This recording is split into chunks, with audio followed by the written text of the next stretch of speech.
পর এবার উত্তর পূর্বের আরো এক রাজ্যে এসআইআর চালুর দাবি উঠছে। সিকিমে এবার দ্রুত এসআইআর চালু করা হোক এমনই দাবি, এবং দাবি জানিয়েছে সিকিম প্রদেশ বিজেপি। বিস্তারিত যাব, সঙ্গে যুক্ত হয়েছে প্রতিনিধি শেখ মনিরুল। মনিরুল, কি জানতে পারছো?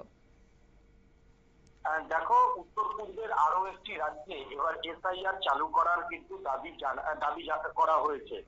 আমরা জানি যে 22শে নভেম্বর থেকে সম্ভবত এসআইআর চালু হচ্ছে তোমার হচ্ছে অসমে, এবং অসমে এসআইআর চালু নিয়ে ইতিমধ্যেই কংগ্রেস সহ সমস্ত বিরোধী দলগুলি নির্বাচন কমিশনের উপর কিন্তু চাপ তৈরি করেছে।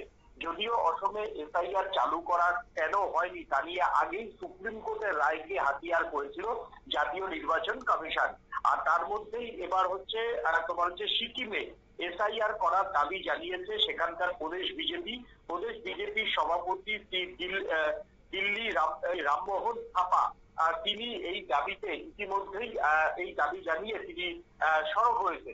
দেখো, মানে উত্তর পূর্বের একটি রাজ্য হচ্ছে সিকিম, যে সিকিমের এক পাশে অবশ্যই তোমার হচ্ছে চীন, অন্য পাশে হচ্ছে তোমার হচ্ছে পশ্চিমবঙ্গ, এবং তারা মনে করছে যে প্রচুর নেপালের বাসিন্দারা এসে সিকিমে বর্তমানে আশ্রয় নিয়েছেন, এবং মানে নেপালের বাসিন্দাদের জন্য সিকিমের জনবিন্যাস আস্তে আস্তে বদলে যাচ্ছে।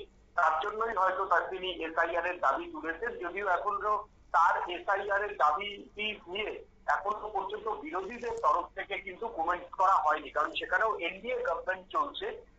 বিজেপির সমর্থনে সেখানে সিকিমে এনডিএ গভর্নমেন্ট চলছে। এখন দেখার যে ইলেকশন কমিশন বা জাতীয় নির্বাচন কমিশন উত্তর পূর্বে শুধুমাত্র আসাম বাদ দিয়ে এখন তোমার হচ্ছে অন্যান্য রাজ্যগুলিতে এসআইআর চালু করে কিনা। তার মধ্যে অবশ্যই সিকিমের নামটাও এই মুহূর্তে পড়বে, কারণ সিকিমের যে শাসক দল প্রদেশ বিজেপি, তারাই খোদ এবার এসআইআর এর দাবিতে সরব হয়েছে।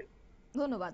অর্থাৎ সিকিম প্রদেশ বিজেপি নেতৃত্ব জানিয়েছেন যে দীর্ঘদিন ধরে বিভিন্ন দপ্তরের নথিপত্রে গোলযোগ, পরিচয় যাচাই সংক্রান্ত সমস্যা সাধারণ মানুষ রয়েছে, তাই অবিলম্বে কেন্দ্রীয় নির্দেশিকা মেনে এসআইআর চালু করা হোক। দলীয় সূত্রে এও খবর, বিষয়টি নিয়ে তারা কেন্দ্রীয় স্বরাষ্ট্র মন্ত্রকের সঙ্গেও আলোচনা করবে। তবে উত্তর পূর্বে এসআইআর চালুর আন্দোলন যে আরো জোরালো হচ্ছে তাই এবার মনে করছেন রাজনৈতিক মহল। এ নিয়ে ছোট্ট একটি বিজ্ঞাপন বিরতির সঙ্গে থাকুন।